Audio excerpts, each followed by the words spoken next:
This podcast is brought to you by the School of Advanced Study, University of London.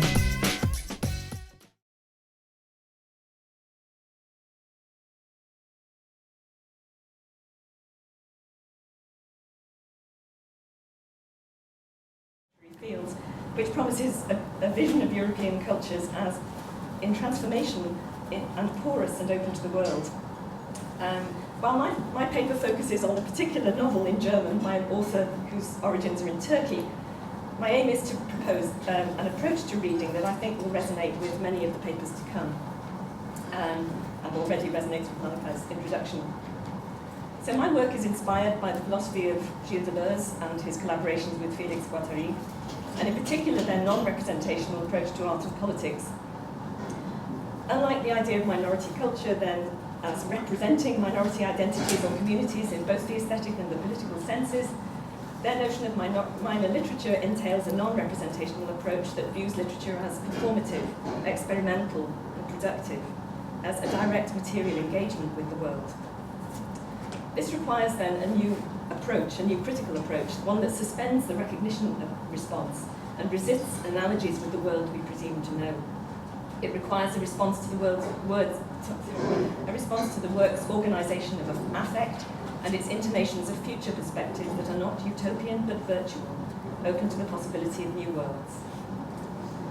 For Deleuze and Guattari, these are not mere fantasy visions, but potentialities inherent in the material forces of the present, principally the forces of capitalism.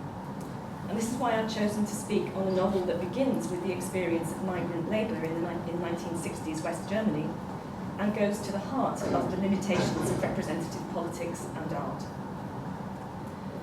So Emine Sevgi Özdamar's The Bridge of the Golden Horn, published first in 1998 in German, is the second in a trilogy of auto-fictional novels which concerns the 1960s labour migration that gave rise to the largest ethnic minority in Germany today. Far from a classic piece of guest worker literature, however, it locates Turkish labour migration in a transnational frame as not simply fueling the West German economic miracle, but as integral to international labour movements and the New Left politics of the 1960s. Indeed, the two main modes in which this novel has been read are as an historical recording of these international labour movements and a personal coming-of-age story of the female protagonist. Whether critics have discussed it as life writing or as a rewriting of 1968 from the margins, so to speak, critics generally view its characters as representing ethnic minority identities inserted into a more or less familiar historical setting. So the critical response to date has been fundamentally representational in mode. That is the notion that the novel corresponds to a pre-existing reality outside the text, and indeed documented elsewhere. But reading the novel as simply being about 1968 is, however, to domesticate and disarm a text that has the potential to do many other things as well. Leslie Abelson is the only critic in German studies to date to call really consistently for a move beyond the representational paradigm, cautioning against viewing even migrant labour as an experiential property of migrant actors that could be identified as characters or authors. Indeed, she sees the ethnicity of Turkish figures in German literature as a form of alienated labour, a commodity producing a residue of cultural capital that is irreducible to the logic of representation. Her interest is in how discursive regimes of representation are unsettled by the illogical excess produced by the imaginative labour of these texts, rather than how they reproduce an already familiar world. My analysis shares Abelson's commitment to non-representationalism and explores instead literature's potential to open up the possibility of a new world that goes beyond our familiar frameworks of reference. Indeed, I argue that this is an anti-representational novel, both in its politics and its form. This is not to ignore the referential content of the novel, which I will mention, but to attend to what the text otherwise does to unsettle a referential reading. Thus, the Vietnam War, Franco's Spain, Algerian independence, and the military junta in Greece, and the 1971 military coup in Turkey particularly, are all relevant political contexts, many of them announced in newspaper headlines that punctuate the novel, but they are contexts to which the novel's narrative need not be reduced. Nor are they a mere backdrop to the development of an individual personality, the story of a young woman's political and sexual awakening, first as a Turkish factory worker, then in the escalating student movement in Berlin, in an ecstatic love affair in Paris, and finally in the ever more violent oppression of the left before and after Turkey's 1971 military coup. I view these things, material historical reality and individual protagonist, as inextricably connected in the novel, the personal life entirely continuous with and externalized onto the forces permeating the world she inhabits. The self as an enfolding of the outside, rather than the interiority of the psyche. Thus, my reading of the novel diverges from those that see it as a story of alienated migrant labour, predicated on an individualist view of the worker estranged from her humanity by the mechanistic conditions of industrial production. Instead, it seems to me that the novel obscures the determinate distinction between the worker's body and the apparatuses deployed, presenting them as entangled, relational phenomena across which different agencies are dispersed. In this way, the novel presents us with industrial production and labour politics in unfamiliar and non-deciphered ways. Moreover, its anachronistic evocation of the Fordist industrial production line prefigures the advent of immaterial labour and the expansion of the forces of capitalism to encompass all aspects of life. And this was already tangible by the time of the novel's publication in 1998. In this, it may be compared with Deleuze and Guattari's image of the watch running fast, evoked more recently by Doro Wiese as a possible future haunting of the present, whereby the narrative registers an outside, an unthought, a non-linear time and a non-homogeneous space, not limited to its historical setting. One way in which it does this, and which I'm not going to have much time for today, unfortunately, is by adopting cinematic techniques in the narrative, such as the close-up and the distortion of space and time. So not unlike the machines on the factory floor, the camera is active in the production of reality, not a mere instrument focusing our attention on the object world. This is what makes the novel political, in my view, beyond even its often critical thematic treatment of labour movements and the politics of the New Left. Its externalisation of affect and the insertion of parodic elements at moments of greatest tension are part of its break with truthful representation, in favour of what Deleuze calls the powers of the false. So instead of a narrative revolving around the coherence of a character, we will see how the novel resists such conventional reading, building to a collective enunciation, not even localisable in an individual subject. So to my title, From Alienated Labour to Machinic Agency, the Marxist idea of alienated labour was based on a humanist assumption that work was originally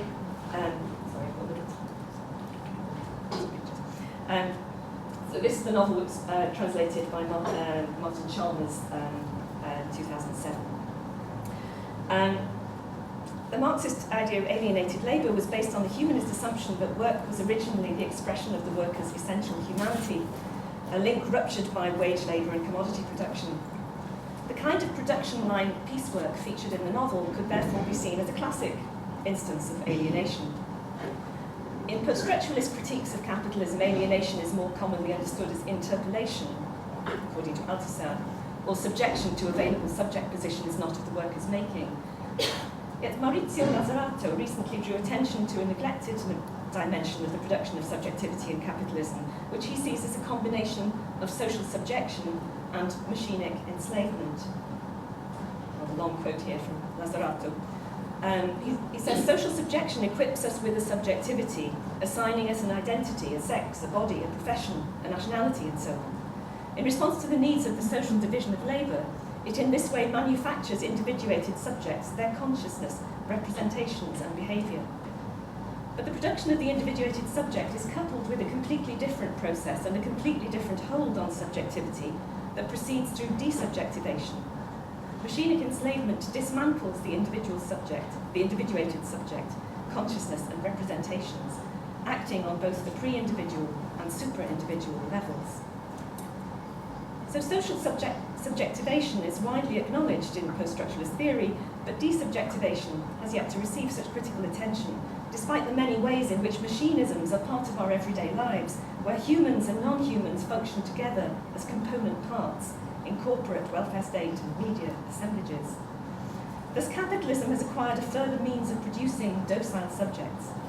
human capital, or in the current crisis, the indebted man, who must bear responsibility for his supposed reckless past or the excesses of others.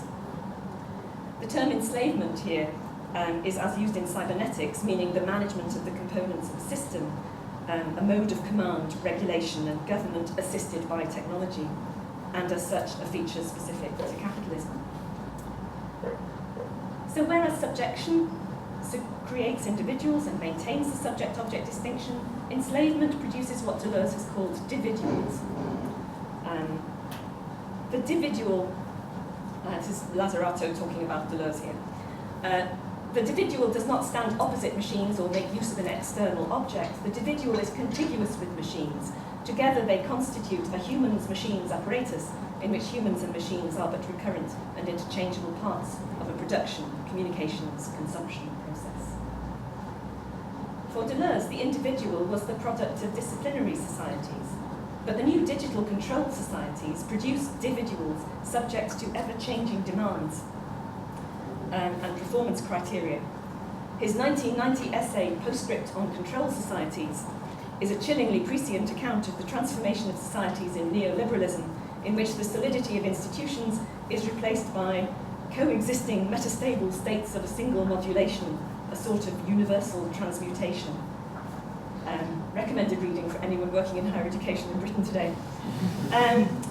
So, for example, the currencies based on a gold standard or giving way to currencies based on a gold standard give way to floating exchange rates and the vicissitudes of markets, or continual restructuring and redeployment of human resource replaces the stability of old employment practices and career structures. It is this individualizing process that I see at work in Özdamar's novel. Others have seen this as dehumanizing and therefore a necessarily negative representation of industrial production. However, I suggest that it is not that they are de-individualized, but they have not been individuated. Quoting Lazzarato again, not only is the individual of a piece with the machinic assemblage, but he is also torn to pieces by it.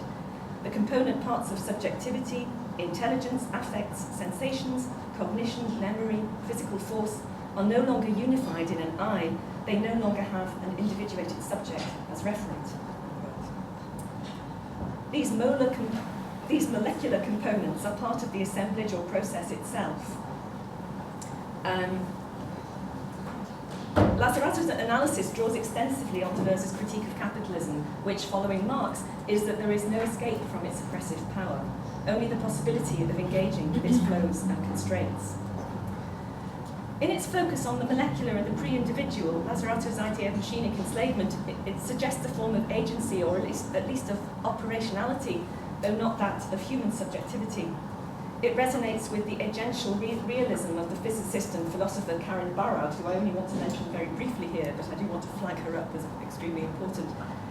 She draws on the physics philosophy of Niels Bohr to propose a non-representational realism based in quantum science. Her writing brings together quantum physics and social reality to present a complex view of the entanglements of matter and meaning, and performativity not limited to either the social or to human bodies. And she talks also in her book about the material conditions of the shop floor, factory production, and the way it performatively produces relations of class and other forms of cultural identity in the interaction of humans and machines. So I'm going to try and present the focus on individual body parts, affects, and objects in the novel as prefiguring this analysis of neoliberalism, where the processes of enslavement operate at the level of the individual and extend well beyond the factory floor. The novel's critique of leftist discourse that fails to engage with the materiality of the material reality of workers' lives and the futility of the attempt to bring consciousness to the people, or indeed to represent the people at all, coexists with the other dynamic of the narrative, the focus on the molecular potentialities of matter and machines. I need to spend a little time now unpacking a key aspect of Deleuze's thinking on the body to illuminate further my argument and the text. In his second book on cinema, Deleuze emphasizes cinema's treatment of the body as a challenge to thought and a confrontation with the unthought. I won't read all of this quotation, but it begins, "Give me a body then. This is the formula of philosophical reversal." The body is no longer the obstacle that separates thought from itself, that which it has to overcome to reach thinking. It is on the contrary that which it plunges into or must plunge into in order to reach the unthought that is life. Not that the body thinks, but obstinate and stubborn, it forces us to think, and forces us to think what is concealed from thought, life. He quotes Spinoza, we do not even know what a body can do in its sleep, in its drunkenness, in its efforts and resistances. To think is to learn what a non-thinking body is capable of, its capacity, its postures. It's through the body, not through the intermediary of the body, that cinema forms its alliance with the spirit, with thought. So Deleuze's challenge to the Cartesian mind-body distinction exhorts us to pay attention to the attitudes of the body rather than the workings of the mind, to engage with the life beyond human subjectivity. This is all the more necessary in Özdamar's novel because we rarely have insight into the character's emotional life. Her thoughts and feelings are always externalized, often in bizarre or grotesque corporeal imagery, not immediately accommodated in a familiar framework of meaning, but established by the force of repetition as the narrative unfolds. For instance, in the early part of the novel, there are frequent references to women's knees, either the knees of the women workers with their rolled down stockings in the train to Germany, or the reflections of women's knees in puddles on the cold early morning walk to work, or indeed one bizarre instance when an elderly German who has invited the protagonist, a Turkish worker, into his apartment, licks her trembling knees through her tights. In a love scene in Versailles, in an ecstatic episode with her Catalan lover, he kneels before her and kisses her knees, reflected in the mirrors all around them. These passages draw attention to a part of the body normally overlooked, not usually thought to be erotic or beautiful. The various suggestions of vulnerability, strangeness, tiredness, cold, forlorn, or ardent intimacy are not explained, but if anything, intensified by repeated externalization in this unexpected corporeal image. But I want to talk more about the images of the production line. At first, the protagonist works at Telefunken in Berlin, in West Berlin. And these images have been interpreted as signifying the dehumanization of the working bodies of the factory. I suggest we might more usefully see them as machinic. The women workers wear a magnifying glass in one eye, in their right eye, in order to manipulate the minute wires in the radio valves produced by the factory. After work, they continue to squint. They close their left eye and use the trusted right eye to cook, to sew, to look for things. They even sleep with lopsided eyes. At work on the production line, women's bodies are reduced to their fingers working the tiny tweezers on the radio valves under neon light. Indeed, the extended description of the workers' lopsided gaze, or women's lopsided gaze, is reminiscent of Charlie Chaplin's production line worker in Modern Times, the film of 1936, where Chaplin plays the worker screwing nuts at an ever faster pace so that it becomes a compulsive, repetitive action that he's unable to stop, even out in the street. And if it's still there, I will.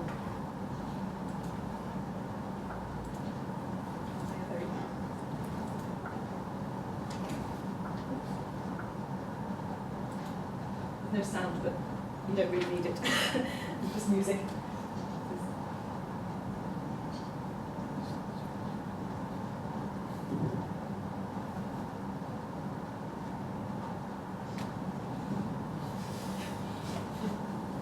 This is really relevant to the novel. And the references to Chaplin films and Laurel and Hardy regularly in the novel.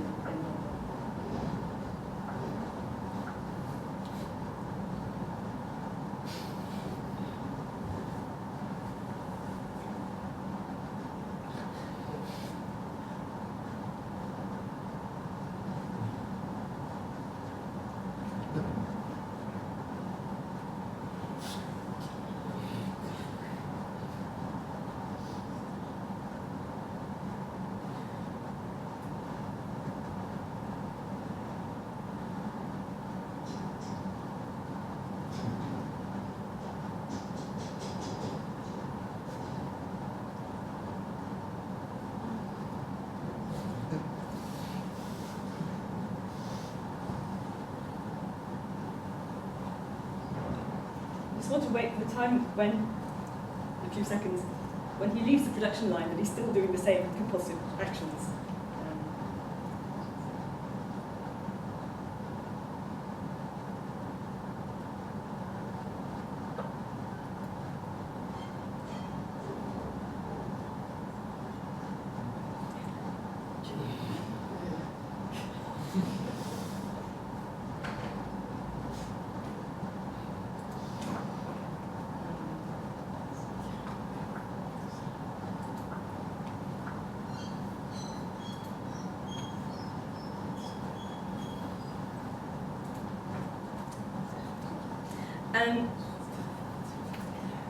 Özdamar's workers' bodies too are machinic in that even their dandruff waits to fall.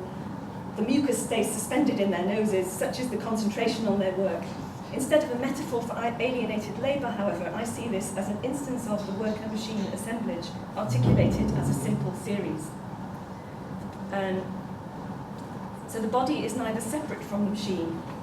That is, the body is neither separate from the machine, nor even a machine in itself, but part of a machinic that extends beyond it and may not even include all of it. In the novel, The Enormous Space of the Factory, in the enormous space of the factory, the workers look tiny, as if photographed at a different scale from the building. The echoing noise makes the workers smaller still. They make no noise, only the machines and the rain on the roof can be heard. Each body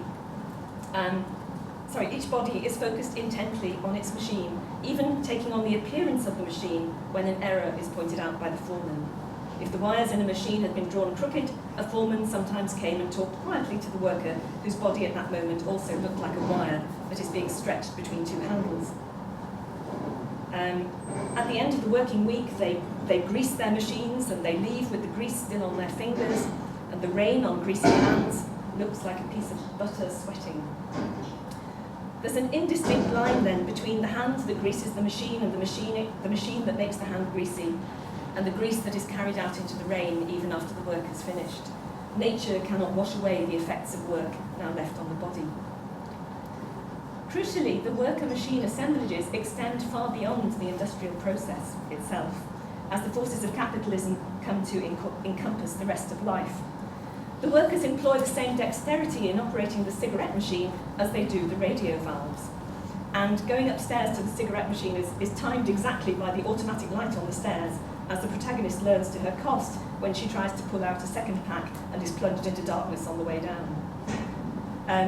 Interestingly, there's also illicit smoking in the washrooms in modern times, which reminiscent of this.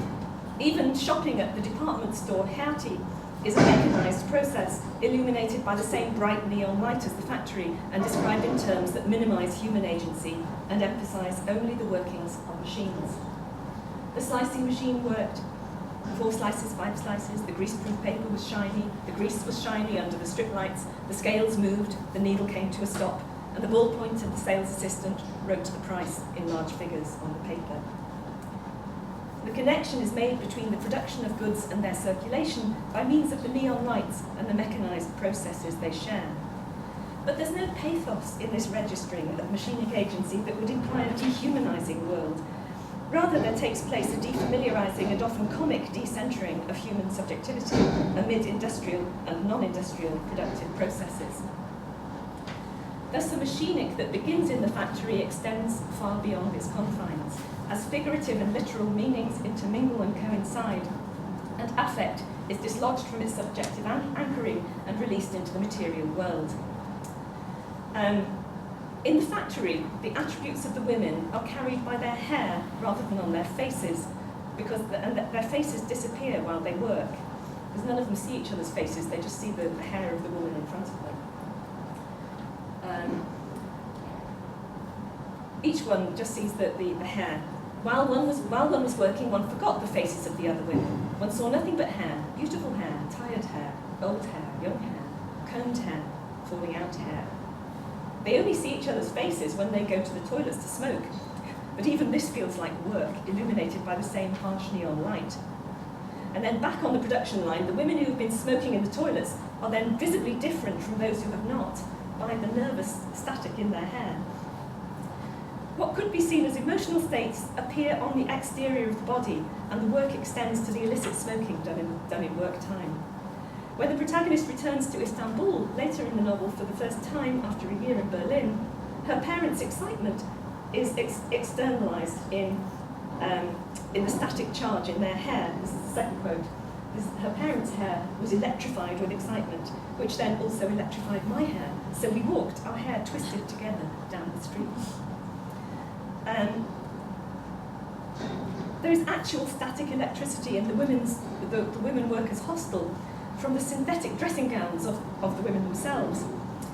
And once when the protagonist receives a postcard from her lover, her Catalan lover, her body is so charged with static she gets actual electric shocks from touching things. The effect of this extended image of static electricity is to show the continuity of capitalist forces and to convey the dematerialization of labour that now encompasses all of life, while not anchoring it in the individual psyche, but in the movements of what Deleuze calls dynamic individuations without subjects.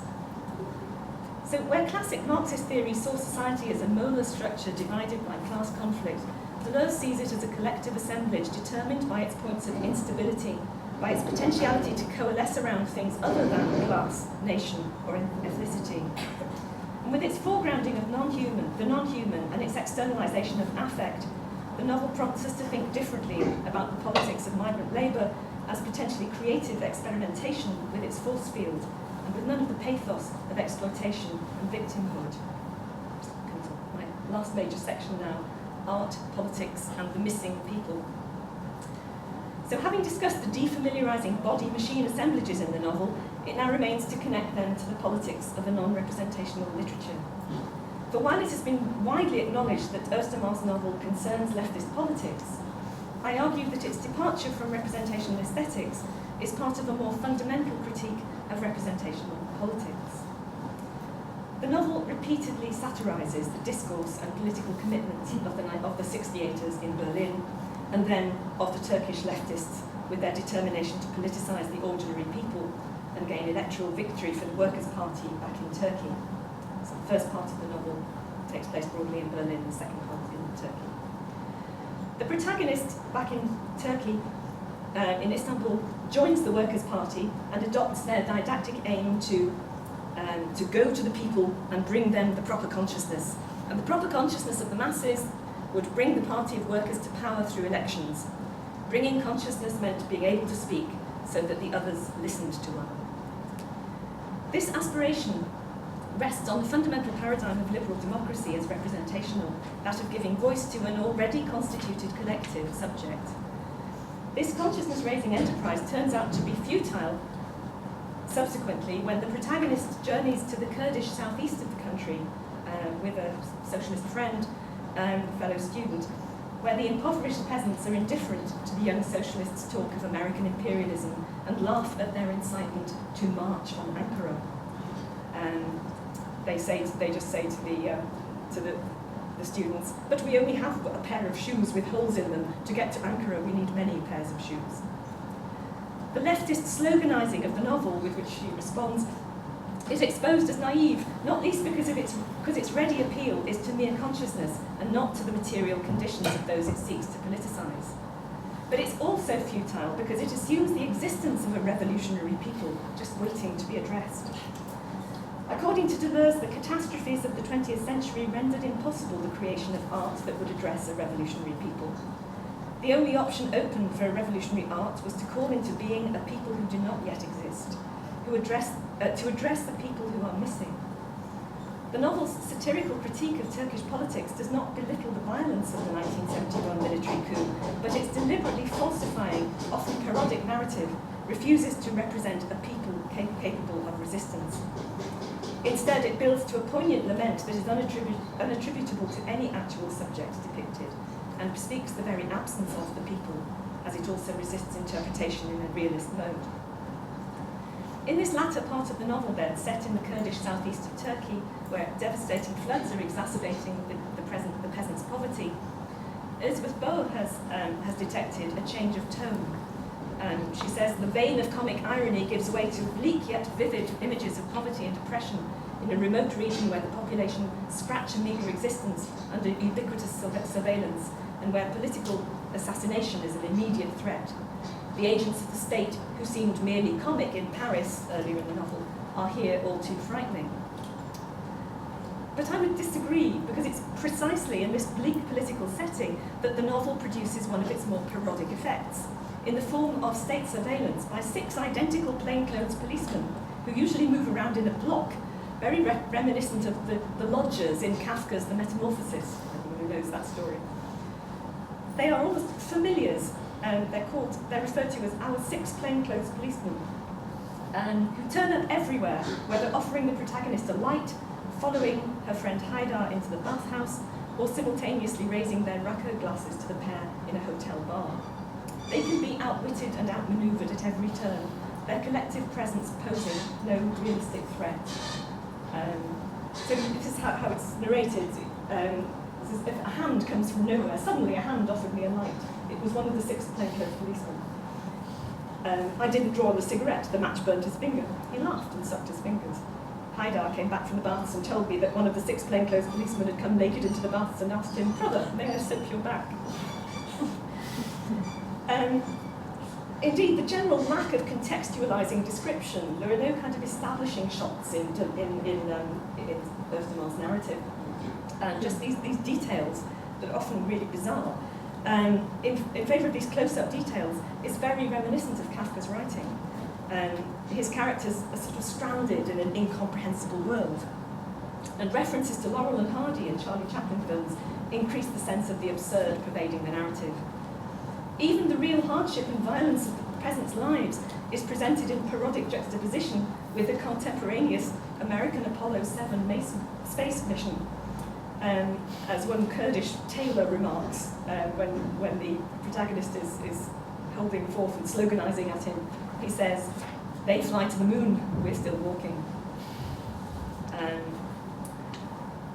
It's not then that this falsifying narrative denies the extreme political violence in the aftermath of the March 1971 coup, when leftist students were interned, tortured, and executed. And actually the contrast in the novel between that and 1968 in Berlin is really quite telling. You know, that it's much more urgent and violent in Ankara and in Istanbul.